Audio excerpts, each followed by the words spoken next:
New 72 Radio, the voice, views, and visions of the collective.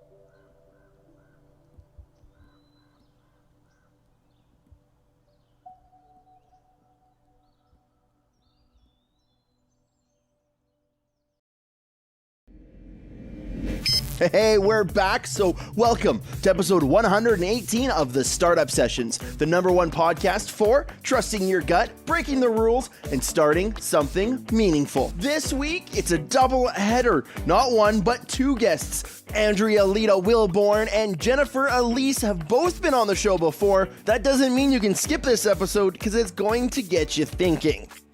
This is the podcast featuring in-depth interviews with acclaimed creative entrepreneurs that have succeeded at building their own remarkable businesses. It's now that time to introduce the host for this show, Michael Knouse, and his guests this week, Andrea and Jennifer.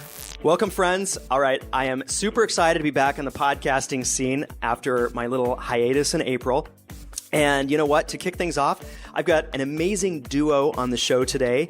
They are both dear friends that have appeared on the Startup Sessions before, and now they're teaming up to offer, I would say, some much needed and incredible wisdom around stepping into a more empowered and soulful life. So I have today Jennifer Alyse and Andrea Leda Wilborn with me. Welcome to the show, ladies. Thank you. Yes, it's great to have you here. Michael, thank you so much for having both of us on.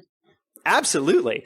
This is what do you call it when they do those reruns that are they're better than like the original? This is going to be that. This is going to be the third time Andrea's have been on this show. The second time Jennifer will have been on this show. And it's going to be like the best version of all of those things combined and packaged up today. And I'm super excited to have you guys here. I want to do a quick intro on both of you. Jennifer Alyse, she's dedicated her life to living her greatest passions and encouraging others to do the same. And one of the ways she does that is through her work as an incredible photographer. And the other way she's doing that is through her Be Empowered project. And I'm going to have her talk about that a little bit later, and also some of the work that she's doing with Andrea. Andrea is an amazing spiritual leader, speaker, teacher, coach, and intuitive. And Andrea is a renowned expert at bridging powerful coaching with her intuitive gifts to help her clients and students like fully step into their most empowered selves and understand that we don't interact with our world by just watching it. We actually create our world by how we see it. So Andrea has this vision for the world that's super powerful, and I can't wait to hear more of that. But I just want to jump in with you guys. And let's start by talking about this life of being empowered, what it means to trust your inner guidance and show up as a really soulful, powerful person in business and life. And in that context, how do you begin to create a baseline of trust with yourself? So in other words, how do you build enough trust in your own ability to even begin to show up like fully in life? And I want to start with Andrea on this first. Andrea, what are your thoughts on that? Oh, no pressure. Next way to just come out the gate swinging there. That's right. Can I just say your intro gets better and better every time I talk to you. I feel like if I ever need a little pick-me-up, I'm just going to call you and say, Michael, what do I do? Can you just remind me for just a second? No problem. Done. You know where to find me. Request taken.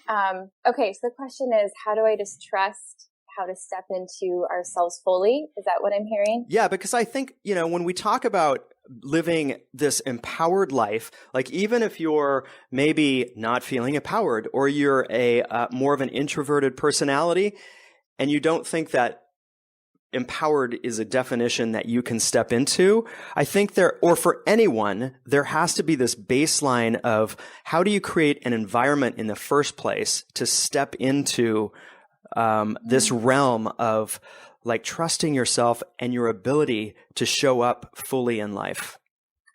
Okay. Yeah, that's a big question. I'm going to try and narrow that down as easily as I can, because this is something I've been practicing, as you know, for a long time. And I feel like I've only just started to fully step into that. And it's like getting in this river and just putting the oars aside, and it's taking me someplace I can't even describe. And it's beautiful. I'm totally good with the surrender, but that can be really scary to just totally let go. For me, when I think the word empowered gets thrown around a lot. It's a lot like purpose or vision or, soulful or conscious. I think it's becoming trendy, and rightfully so. It's an incredible word, and we should be talking more about empowerment as a thing that we do and that we practice. For me, empowerment is about fully embodying our power, and not in the like gusto, gung ho, personality driven power, but to be rooted and grounded in who we are and fully congruent in that path. That for me is where total trust comes into place. And congruency it's actually a pretty new word, although I use it a ton now. It's like less than a year old for me. But congruent is when our energy and our emotions and our thought life and our actions are all aimed at the same thing, completely on the same page, and reminding each system to get out of its own way. And I feel like for me, practicing congruency and checking in, like, is this fit for me? Am I congruent with this? Does this make me happy? Am I going to get triggered in this? And sometimes you do, and that's okay. But I don't know if that makes sense. It's like you have to know who you are, first of all, and you have to be okay that some of the things you're going to find in there aren't always super pretty and aren't always what you want to find. But that's part of the process of trusting yourself, is being willing to turn over all those stones. I love that. Okay, that's really, really good. I haven't heard anyone talk about that word and what that means, congruency, in a while. And when you talk about it, it's super resonant for me right now, even though I haven't had the conversation about it. But that just like really knowing who you are and what you stand for, and what you said, I love, like being willing to turn over those stones and discover new parts of yourself, and maybe some parts that you don't necessarily like, right? Yeah, they're in there, I promise. Okay. I think for a lot of us, real fast, I think for a lot of us, especially in business, especially in purpose-driven, soulful, heart-centered, all those like really powerful, ooh, that sounds so yummy and nourishing. But the reality is, when you start selling the thing that we find so sacred in our own lives, you're going to bump up against some stuff and you're going to get triggered. And those, for me, the more I allow that in and look at that story and examine it and get fascinated by it, the more I trust my ability to take leaps when it really counts. Okay, that's big. That's really big. That's big. Because it's so true.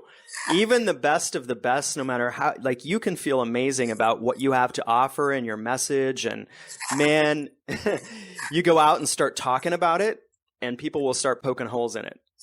And some people will agree, and some people will tell you to go to hell. Yeah. And you've got to be congruent enough with who you are and what you're about and how you show up in the world to be able to stand in the face of that, from my experience. And I don't care who you are, like, that impacts you, but you get to decide how it impacts you and in what way, and how you can even use that maybe as like, just let it, like, it's going to happen. So let it, what would you say about that? Either of you, what would you say about, like, when you do, like, really, like, you bump up against something, somebody tells you, hey, yeah, your thing that you think is all that, well, it's really not. And here's why. How do you deal with that? Andrea, well, can I just say, Michael, you've asked for a power-packed podcast. Yes. You're talking on topics that are so poignant for each and every one of us in what does it mean to really live an empowered life. And I can guarantee when you live an empowered life that you are going to come up against a paradox.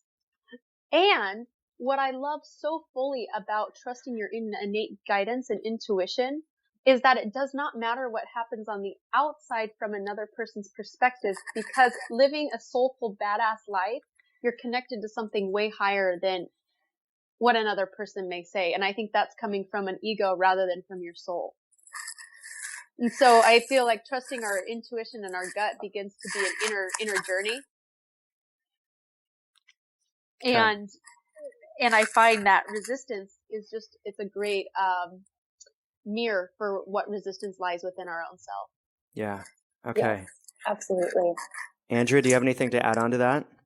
Yeah, I mean, you're asking a really incredible question. It's okay. So I take this thing that comes from my heart and it's very vulnerable, and I'm going to go out there and I'm going to share it with the world. And it's so amazing that everyone's going to think it's amazing too. Mm-hmm. And then we get hit with some sort of like, yeah, you're not really all that, or who are you, or how do you know that? And, you know, whatever the resistance might be, that's some of my thought that happens. And in that moment, it's one of two things. Either it's a full-on boundaries issue and someone is just crossing a boundary. And if you have no triggered emotion about it, sweet deal. You know what, dude? That's your story. I'm good with who I am, what I'm doing. I'm going to keep going. Option two, it lights up all your shit, mm-hmm. and you have a full on emotional, trigger moment. Oh my God, they're right. Who am I? How dare I go out and do this? That's on you. And that's take it, because that person, it's not about that person. It's about what in me did I move around really quickly, or did I shove into the corner, or did I suppress? That's actually being gifted back to me as a little bit of a, like Jennifer said, it's a mirror. So I can finally let it go and release it, so I can go out and be my badass self. Okay. So option one sounds like the one I want. More times than not. Option two is the one that rears its ugly little head, and somebody doesn't sign up for my coaching program, or somebody leaves me a fun, nasty little comment on Facebook or something like that, right? Yeah. And it, for me, it brings up things around worthiness, and it can, and depending on the day and the time, and if I've eaten in the last 2 hours or not, it could spiral into a pretty ugly scenario of, what the hell am I doing? Am I even meant to be doing this work? You know, and that's ridiculous, but it happens. And I think that the newer that we are with our bringing our brilliance out in the world, that we haven't built up that thick skin yet. And you gotta have thick skin if you're gonna do your thing and rock it out. Like that's my impression, is like that you know, some of us have thicker skin based on how we grew up and our previous experiences. But I think that's a requirement for spiritual badass entrepreneurs. And here's the rub. Like, a lot of soulful entrepreneurs tend to be very empathic people that you wouldn't necessarily have. You wouldn't say they have thick skin, right? Because part of their brilliance is being that person who's sensitive and can really understand and feel things.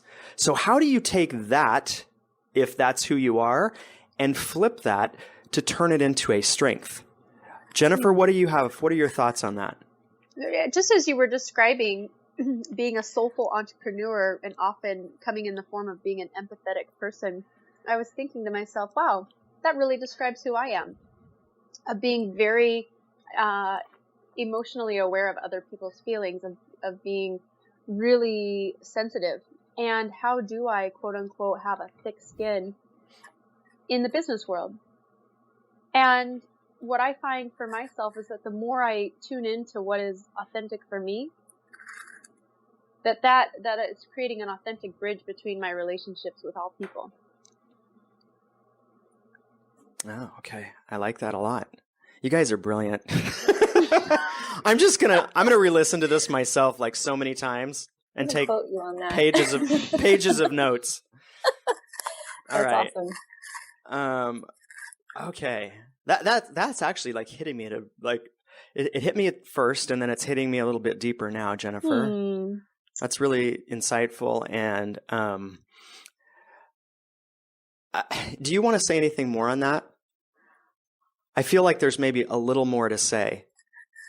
Well, and maybe it's percolating for you because it's really hitting something that's resonant for you. I just, for my own self, know that truth is truth, Michael. Mm-hmm. And when I'm authentic to myself, it doesn't matter about having a thick skin because I'm being authentic. Okay. So, let's dive deeper into this, because being a badass, being able to come up against resistance like we were speaking about, how do we do that? I have to reflect and say that anytime I've had resistance, it's a gift. It's a gift because I can look at that resistance as a direct reflection of something coming up for me. Mm-hmm. And I just return to that time and time again. Okay. How about for you, Andrea? I do not have thick skin. I have such thin skin, it's like see-through mesh. In fact, I used to take on everyone's resistance, or whatever you want to call it, as truth, and then I would get sick, like physically sick all the time. And that's empathy to a degree that's not healthy. But anytime I feel like I better put my thick skin on, or I better put the shield up, or I better put up my armor, I know there's something there that I need to have a second look at. So for me, one of my biggest fears in coming out, because I actually did come out, at one point in my life, and spiritually coming out is far scarier than coming out when I told people I was gay. And, so when I came out, my fear, horrific fear, was that, I was going to be ridiculed like I had never experienced. And my fear was criticism and rejection beyond my ability to function in the world. The fear was that palpable because I was so sensitive. I thought, God, if I stand up for this and I start to talk about the things I want to talk about, it feels like an emotional death. That's how terrifying it can be. So I get the desire to put up all the shields and protection because there's no way I want to feel that. So it's okay, I'll put on the shield and then I can burrow my way through this thing. But then my heart's closed. And the whole point was to live with an open heart. So I completely agree with Jennifer in that when I know I'm congruent because I don't get any resistance. I don't get any flack. I don't get criticism. I don't get nasty emails. I don't get Facebook comments. It sounds crazy, but it doesn't happen. I don't think I've gotten a critical response in over a year because I think I'm so clear and clean in who I am and what I'm doing. And can I add on to that real quickly, Andrea? Yeah, please do. I love what you were saying, that you're not receiving criticism or resistance. And Michael, I love that in the space of the podcast that you hold is that we can just be so blunt and real and raw. And I'll have to say, in the times that I've had resistance, it's been like a gift of being able to frame it in such a way of wow, what an opportunity for me to grow, rather than scurrying and hiding and being afraid. So thank you. What you were mentioning, Andrea, really brought up that point of that even in the shades of resistance, that it allows to step even deeper into living an empowered life and showing up. It's like every interaction becomes an opportunity. Awesome. So I love tangible examples. And when you guys were talking about this, I was like, oh, I did that 45 times in my life. And I remember this distinct period of time. It was when I was in my last corporate sales job, right? And I was showing up in boardrooms and meetings and in front of people as like this conditioned corporate guy, right? And my coach at the time challenged me to like let go of that shield and show up as me and actually connect with people in my way and build close relationships. And I did that. And I got to say, like, that's when I had my best results as a salesperson in that job by far. Like, it dramatically changed the results that I got, even though it felt like a very like awkward, unnatural, even a little bit scary place to go. Like, what would it look like if I showed up as me in this corporate structure? And as it turned out, it was like that was a like defining moment for me in my life, because I realized that it was then safe to show up as me in the rest of my life too. And that wasn't that long ago. And I've done the same pattern in my business as a coach, and what I thought the world wanted my business to look like so that I could make money, and then shifting and settling to a place where, no, I'm going to show up as me because I learned that lesson, and I might have to relearn it again, but I'm hopefully going to relearn it quicker. So that's very powerful, you guys. Thanks for going down that path. And I think that's something that a lot of people have as something that's front and center for them, that may be like popping up on a fairly regular basis. Yeah. Okay. All right. Here's another question for the two of you. I want Jennifer to go first on this. Or no, Jennifer went first last time. How about Andrea go first on this one? I got to keep this straight. It's my turn. It's my turn. I don't want you guys to have a fight on the podcast here. All right. So Andrea, what beliefs, rituals, or habits did you or do you employ to give you that inner strength and that resolve to show up consistently as the most unapologetic and soulfully connected version of you? I love that question. Ooh, how much time do we have? I have a list of things for you. I joke about it because I want people to know. I guess I'm here, I'm being critical on myself and reflecting, like, oh my God, did I just say, like, I don't get any criticism? That's kind of BS. Like, there's a lot of fear that I face in my work on a daily basis. It's not completely gone. I just meant, like, I don't, because of the things that I do internally and that I work with constantly as my own practices, which I'll share in 2 seconds, I just don't get that external feedback that says I'm in the wrong. Mm-hmm. So practices, I love the word practice, like so much so that I put it in this business immersion thing that I'm building. And part of it is called a practice, because I think you're not going to master the things that we try on, and you're not supposed to. So don't even try. Because I don't want to show up with armor on, and because I don't want my transparent, thin skin to get the best of me, I use things like a lot of support. So on the surface, it looks like it's just me running my business and I do this thing all day long and it's really awesome. But what you don't see are like my business coach, and I have a spiritual mentor, and I have a therapist, and I have a massage therapist, and I go to the gym and I cook all the time and read and journal and spend the first chunk of the day and the end of the day completely designed by me to set myself up for emotional health. It's mostly about emotional mental health, and the physical is definitely a component, but it's a byproduct of, using my journal and really letting things be present, letting myself be present with my process, even when it's really freaking scary and I don't want to go in there. I go in there because I don't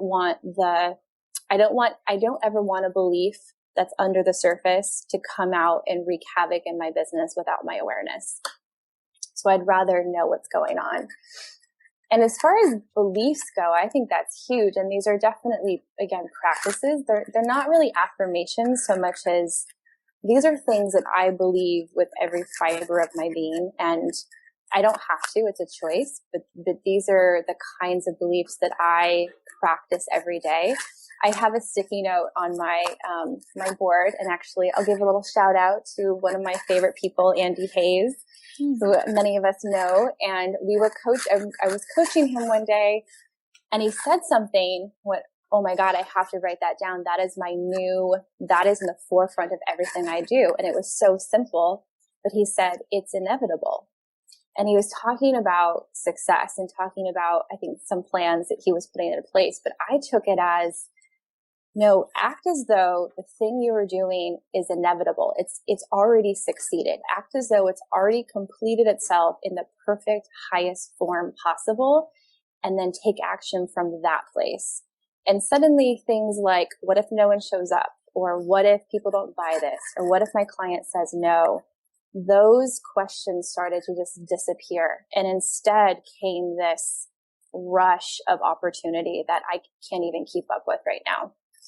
So things like that, like believing with every fiber of my being that succeeding in this is not only going to happen, it's already happened. Oh man, I love that. Wow, thank you for that, Andrea. And thank you, Andy. It's inevitable. Lots of people are finding their way into this podcast episode. Taking over, Michael, just so you know. All right. I love it so much. I want to turn it over to Jennifer now. What beliefs, rituals, and habits do you, or did you maybe before, and maybe you've changed them, or maybe they're still the same, but what beliefs, habits, rituals do you employ that give you that inner strength to show up as the most soulful and unapologetic version of you? I could just resonate on that question and just linger in that, because that is a power-packed question, Michael. And I loved hearing what Andrea was speaking on, the word practice. That is the overarching word for me, beyond a belief, a ritual, a habit, is a practice. It's a day-by-day decision to show up. And that has been the foundational element to why everything on the external, why I have a business that is completely run by word of mouth. I do zero marketing. Why I can travel the world and create my entire schedule and have freedom. And it's based on that practice of a day-to-day. The tangible ways I practice is I show up, number one, for a higher purpose. And that to me is my business is a reflection of my connection to source consciousness, to God. And to me, every part of my life, how I show up is a reflection of my connection to source. With that being said, I have a practice of journaling, just like Andrea, and asking those deeper questions, leaving no stone unturned. And in that practice becomes where everything on the inside can manifest into the outside. A belief that I continue to have is that I'm here to be of service. And how can I be of service to others?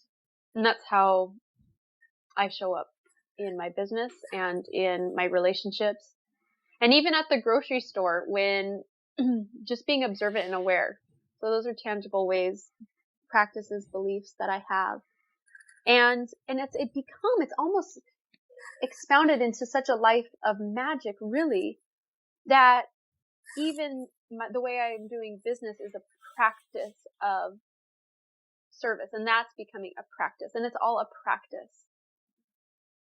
And okay. really, I could go on and on that question. That's probably the juiciest question I've heard today. Yeah. Well, I love both of your approaches or answers to that question was an approach of being in practice with these elements that serve you around creating this life of service. I think you guys should write a book called Creating a Life of Service and Power, even when shit goes sideways. Because here's the thing. I know both of you you both are conscious creators. And for anyone who's not aware that's listening, and you may have picked up on a couple of things that Andrea and Jennifer have said, Jennifer's at the top of her field in her realm of being a photographer, like the top of the top, best of the best. And I'm going to brag for her, and you should absolutely go check out her work when we talk about that at the end. But she literally gets to choose her clients. and choose the jobs that she wants to take at the price point that she wants to set. And that's badass. That's a badass, unapologetic entrepreneur. Andrea does the equivalent of that as a coach speaker. She's got more clients than she even has room for right now. And she's in this very cool position where a lot of people would look at that and say, wow, how did you create that? So these things that Jennifer and Andrea are talking about are real. And life still happens. There's still shitty moments. And they're using this practice that we're speaking of, both of them a little bit differently, but similar, to navigate life and show up consistently as this soulful, empowered person to rock what they're doing in the world, despite all the things that come along in life anyways. And I think to get to that place and always have it being a practice to step into the next most evolved way of being for ourselves can be such an exciting thing, but we have to commit to it, right? Mm-hmm. I'll go to, I'm going to switch over to, I can't remember the order I was asking you guys questions. So I'll ask Andrea this, how do you stay consistent with your practice, Andrea?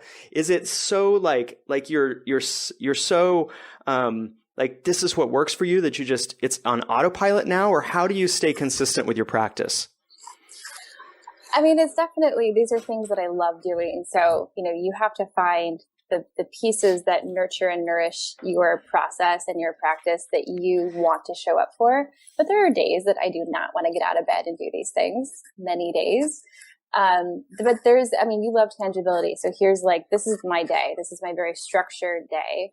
I mean, I have my new toy. I have the sunrise alarm clock that I'm totally obsessed with. So it starts to slowly bring light into the room. And so it takes 30 minutes to wake me up. And I've just started using that a few weeks ago, and I'm getting up an hour earlier without being tired. So I'm getting up around 6:30. I spend the first half hour taking my time. I make coffee. I then sit on my mat and I meditate. Then I get back in bed and I read and I write and spend the first hour of my day in that space with my wife and our dog. Then we take a walk. Then we make breakfast. Then I get ready. And then around 10, I get into my office, which is in my home. And that's when I check email and look at my phone. My phone sleeps in the office and I don't touch it between the time I put it to bed and the time that I come into the office the next morning. And with the exception of one day a week, I'm done at 4. No question about it. If I have things that need to get completed that are absolutely not necessary, I will do them tomorrow. And then I leave the house. I go for another walk. I go to the gym. I cook. I mean, it's completely scheduled in, and it sounds really regimented, but when I'm in it and doing those things, it's very fluid and very flowy, and it's every single day. And then I write for another probably half hour and read for another hour before bed, and then start all over tomorrow. Mm-hmm. Okay. Thank you for breaking that down, because that grounds it for me and for others into this is what it looks like. This is how Andrea does this. And that's the foundation for what you've created in your life. So I love that. Thank you. Yeah. How about you, Jennifer? Well, Michael, I'm kind of excited and curious about Andrea's alarm clock, and I want to know where to get one. It's amazing. I'm totally obsessed. And the alarm sound is like chirping birds. I'm not even. Anyways, I'm taking over. Okay, I want to know more about that. And Michael, I really want to hear your question. So can you repeat it so I'm hearing it? Yeah, it was kind of an off the cuff question, so I don't remember the exact how I phrased it, but it was something along the lines of, around the practice, I guess. Andrea broke it down so it was super tangible. This is how she stays committed to her practice. And so that was the original question, was how do you, maintain consistency and be committed to this practice? Because I get the sense that this practice is very foundational for both of you in how it allows you to create these businesses and lives that are thriving. So yes. So I'm just more curious about how you maintain that. Okay. Are you ready? I'm ready. I'm ready. This quote came from a conversation I had with a client, and it's really stuck. And it's, once you go soul, you never go back. And it's true. I love it. Once I have felt the most radical aliveness of what it means to feel alive, why would I ever want to go back? And so showing up for the practice every day becomes, it's so delicious. It's like, it's insatiable for me. And to do the work actually becomes to do the joy. And it becomes a life of joy, even in the really intense times. And I love sharing candidly about intense times, because I think we all are on this, having a human experience, and we're all human, dealing with the elements of emotions of frustration, resentment, anger, sadness, stress. And how do we cope, and how do we live a life of soul and empowerment? And it's the practice of, once you go soul, you never go back. What do you love? What ignites you? How can you turn every stone unturned and take an inner journey? And then I also realized to be I was going to say rock star badass entrepreneur is actually takes the most discipline I've seen in anything else. To live a life of freedom, infinite possibility, I think takes a lot of focus and discipline. Got it. So good. So good. And that's that focus and discipline. Like, that's an area where I love, because I can I can put together a plan and map that out. Yeah. And that's important, but it's also even more important to combine that with the beliefs that are required to show up day after day as this empowered person, leading others and standing for something, right? So it's that combination, yes, of focus and execution and practices that serve you from the inside out. So this is so good. I'm so excited to be having you both share this, because you're both badasses in what you do, and it's just so good to just dig in and hear, like, all right, what's making the engine of these two amazing people run? So yes. Yeah. Okay, I've got another question. I want to start with Jennifer this time. Okay. All right. So I have, until recently, I haven't really thought of it this way, but I have this sense that it's possible to be this sensitive, empathic, soulful person at the same time as you're being and stepping into an unapologetic, badass version of yourself. Like, these two things are not mutually exclusive.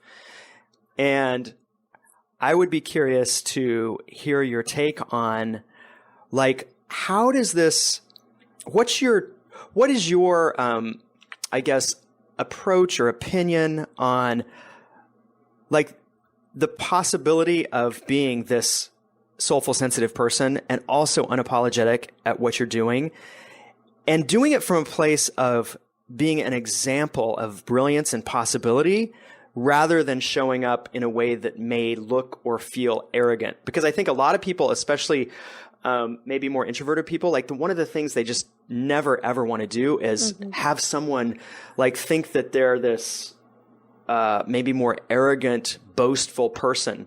So they hide, right? And hiding is not the answer.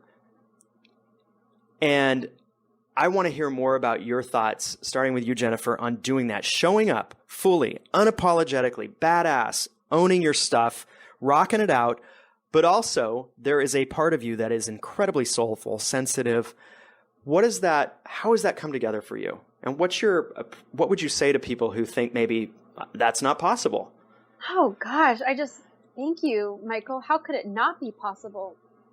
How can you not be radically in tuned and intuitive and sensitive and empathetic? And I believe that is a huge key to being unapologetically, quote unquote, badass. And maybe it's the framework in which I perceive that to be.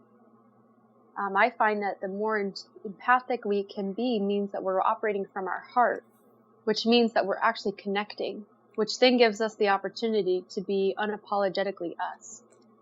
So the huge key right there is, how can we move from our head and what is in it for us into our heart, and being authentic and connecting from there. I think that's the greatest key in business as well. I am a radical advocate for showing up in the business world from a heart perspective and in the greater good for all, not for what it's in it for just me. Because what you're talking about is the need to hide or the need to feel that you're being arrogant. That's coming from a place of, I think, being stuck in a egoic mindset. So being identified with the ego rather than surrendering into our higher selves, which is from our heart, which I think encompasses the entire spectrum. It's a journey to wholeness, really. Dang, that's good. You guys continue to blow me away. I don't know why I'm always surprised when you come up with these, when you talk about like how you navigate life and how, your beliefs and stuff. But I'm like sitting here just taking notes like crazy. Like, oh my God, that's so good. All right. You guys are blowing me away. Aww. So good. All right, Andrea. Top that. I was going to say, oh yeah, sure. Now I get to go and follow that craziness. Yeah, I totally agree. I don't know. And I used to work from this mindset. So it's not a like, how did y'all get there? Y'all are crazy. I don't know when spiritually aligned businesses or soulful entrepreneurs got associated with play small and keep your gifts quiet and don't be too loud. And I understand there is a practice of humility I think in spirituality, period. I don't care what your practice is, whether you're making a business from some of that sacred gift or not. I understand there's humble humility, that those go kind of hand in hand. But humility doesn't mean shut your mouth. It certainly doesn't mean take this big, beautiful, higher self purposeful gift and shove it to the depths of your soul until it becomes the worst possible version of itself. I think when we see or we feel like we're becoming boastful or getting on a soapbox or being too big or, don't get too big for your britches and don't be too boastful. I think what's really happening is we're tapping into a new type of power that we're not comfortable with and we haven't been there before. And you will have more eyes on you and you will have more listeners and people reading and following and learning from you. And it comes with a type of responsibility. This is my personal belief as someone who does spiritual work as a coach, and I bring that into my work. I have a responsibility to how I show up and serve people and to hold space for that. So I never want to be attached to it. And the attachment, I think, is where we get, I think attachment creates power out of fear versus power out of authenticity. Okay, that's big too. Wow. You guys, my mind is like having a meltdown here. Oh man. It's so good. And so that brings up a whole, Andrea, what you just said there at the end, I think there is such a big difference in terms of like this, where your life emerges and originates from, even on a moment by moment basis, on whether you're operating, like if you think of like how you operating as, just for a second, to go with this metaphor, if you're a computer, is your operating system set to run and make decisions and reactions from a place of fear or love? And you just alluded to this, right? Yeah. And I think that's such a foundational core element of people that can show up fully as who they are and have it not feel boastful or arrogant, but have it feel good. Because I know when I experience someone that's stepping fully into like who they are from this place of love, and I see them like just owning who they are and their bigness, because I think that I truly believe we're all programmed at birth to be that biggest version of what we're put on earth to do, right? And when we step into that from a place of love rather than fear, and we step fully into it rather than shrinking in fear, that is the most attractive thing in the world. When people see that, they gravitate to that type of a person. And I think that's the reason that both of you have these businesses that are just like thriving and overflowing with abundance.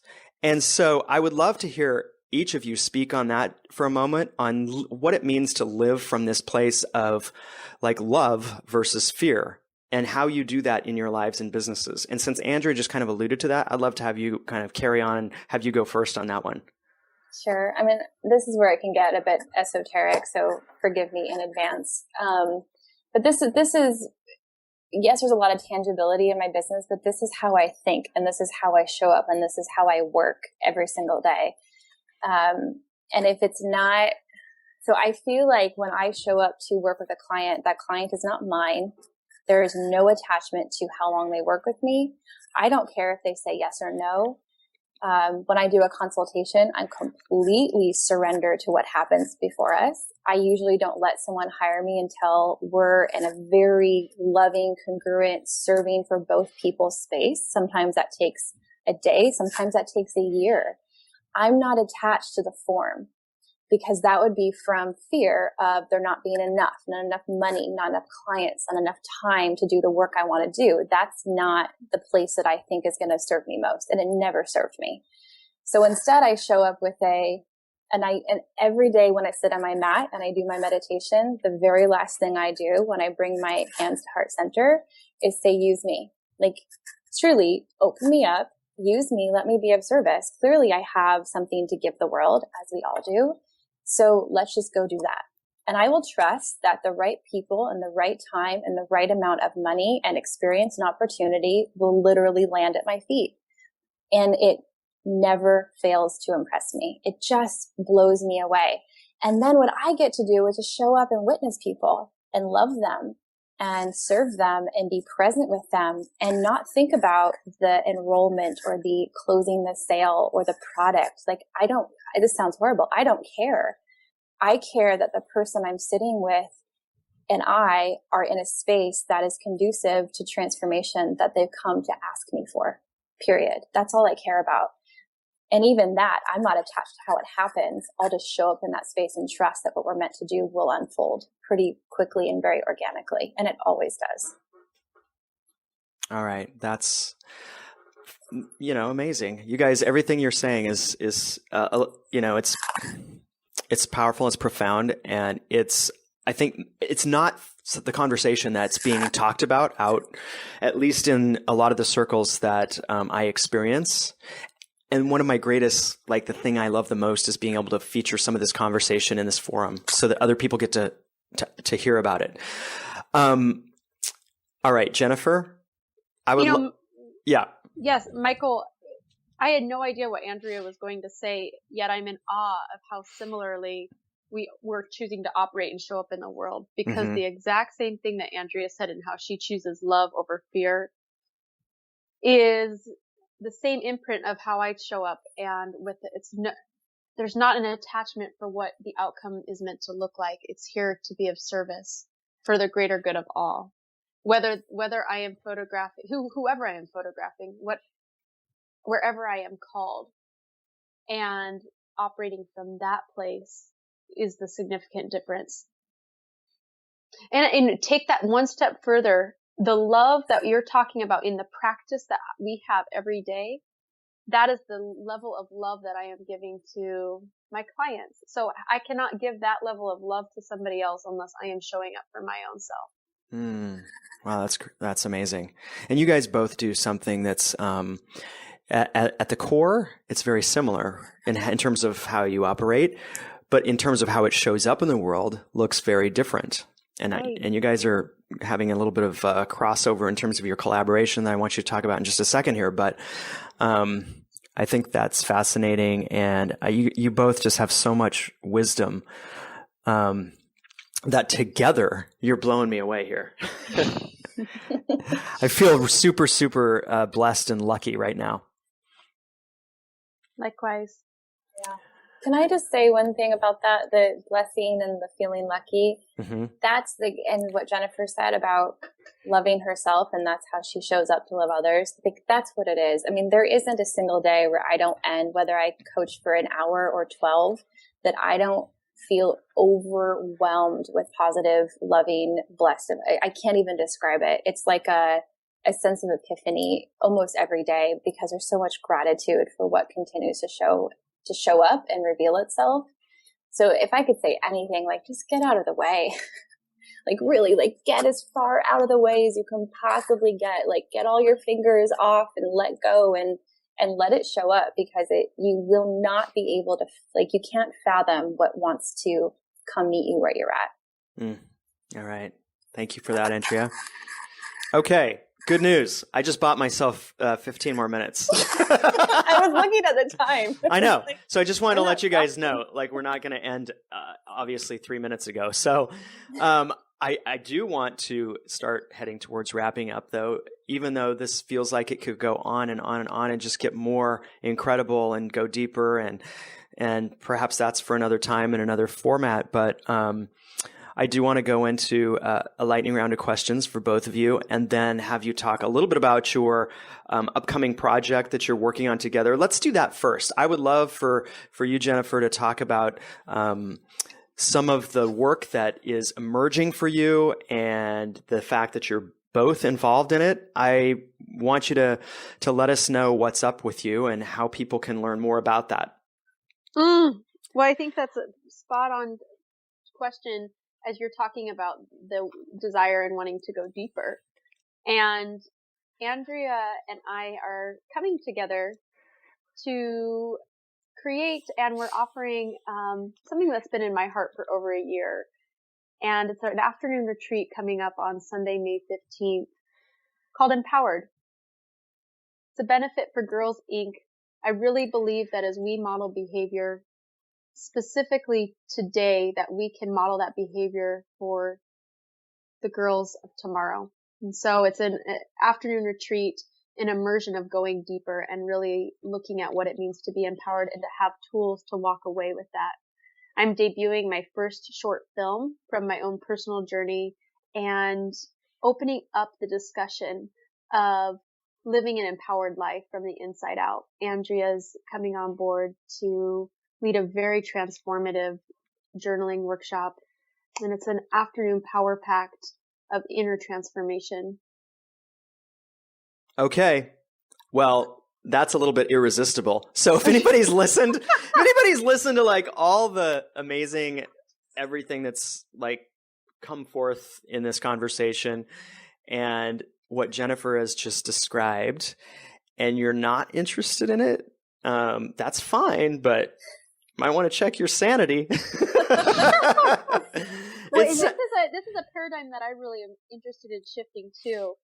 I find that it's so easy to say how busy we are or that we don't have time to show up for ourselves. Mm-hmm. But just chew on this nugget for a moment. By showing up for this empowered event on May 15th, you're not only showing up for radical inner transformation for yourself, but that declaration for yourself is making an impact for underserved girls. And I think that is a new declaration that we need to make in our world of business, is that as we show up for ourselves, it's benefiting the greater good of all, including ourselves. Thank you for saying that. Oh man, I have a strong soapbox on that right now too. So, but you've said it all. It sounds amazing. It sounds incredible. Where do we go to, I know where I go, but where do the listeners go to find out more, to sign up, and come to this incredible event that you are hosting and that Andrea's having a wonderful guest appearance at? Yes, they can go directly to my website, jenniferalyse.com/empowered event. Okay. And you spell my name, you'll see it on the podcast, but Jennifer and then Alyse, Alyse. Gotcha. And I'll have that in the show notes at this week's episode at thestartupsessions.com/118. Okay. Cool. Great stuff. now it's time for the lightning round of questions. I always get super excited about this because I've tweaked my questions here and there and try to throw in some doozies. And so I'm always curious to hear your answers. And so here's how this is going to go. We'll start with Andrea answering the question first, followed by Jennifer. And the first question is for you, Andrea. What is a bold promise that you can make to everyone that you meet? You were put here for a reason, period. And if you're willing to take a look at that, I guarantee it will absolutely transform and change your life for the better. Thank you. All right, Jennifer, what's a bold promise that you can make to everyone that you meet? The bold promise that I make to each person I meet is that greatness inside of them is already there. Okay, great. All right, Andrea, what idea or belief do very few people agree with you on? I'm going to stick with the one that I shared with you a few months ago, in that we live in pretty much one massive illusion designed by our pretty little mind, and thoughts are things. It's thoughts are things, period. So what you believe, you see, and what you see, you believe. And so if you want something different, it starts within. Great. Jennifer, what idea or belief do very few people agree with you on? Andrea, that's brilliant. I love it. What Andrea said, Michael. I love it. I love it. What she said. What she said. Okay. Are you serious? Come on. Okay. You know, the idea that very few people in a conditioned mindset don't believe with me on, or don't really agree with me, is I don't believe in competition. And I think it's an absolute illusion and is not even necessary for our world to exist or to thrive. That's a good one. All right. Andrea, if you could call yourself 5 years ago and you had 30 seconds, what would you say? Okay, where was I 5 years ago? I think I was still working retail 5 years ago. I would say the path that you see before you is not necessarily the truth, and you can decide where you want to go from here.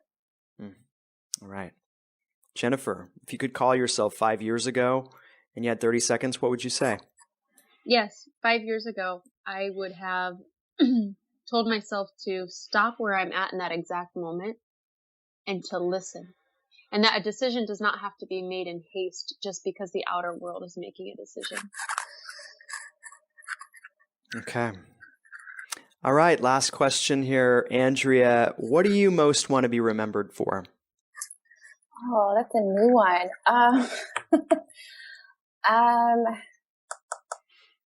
Honestly, at the end of the day, I want to most be remembered as someone that helped remind people of the light that was already within.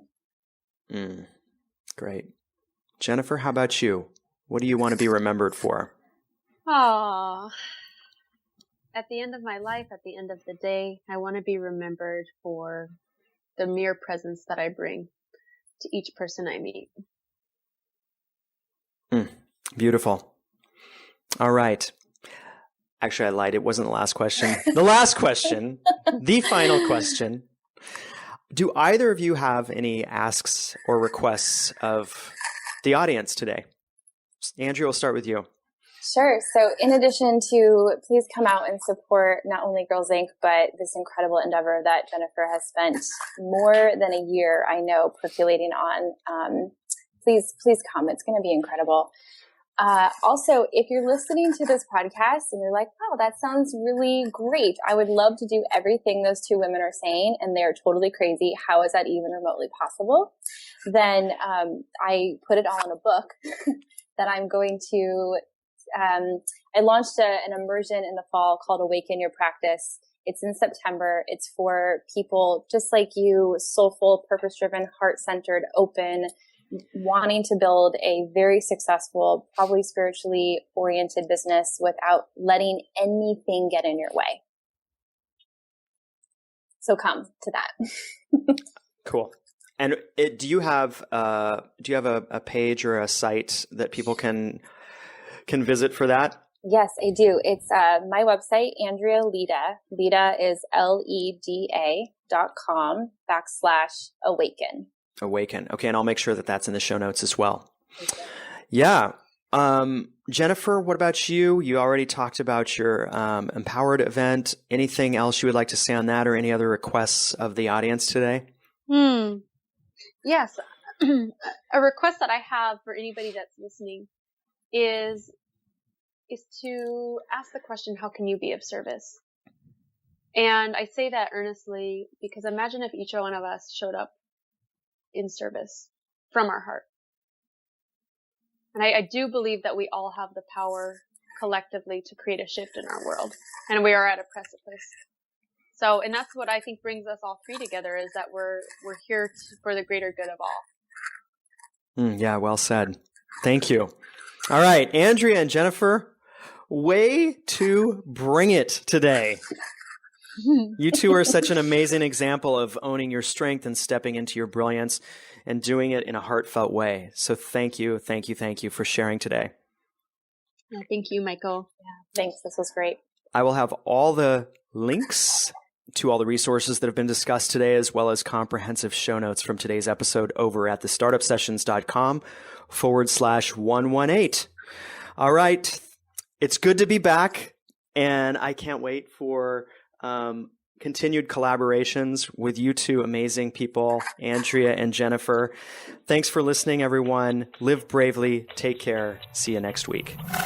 And that'll wrap up episode 118 of the Startup Sessions. Thank you so much for listening, and special thanks to both special guests this week, Jennifer Alyse and Andrea Leda Wilborn, who both agree that you have to embrace love over fear, regardless of the outcome. This week's challenge is knowing that showing up in an authentic space when being an entrepreneur can be a scary and difficult endeavor. It often opens us up to uncomfortable feelings, especially when others make us question our passions.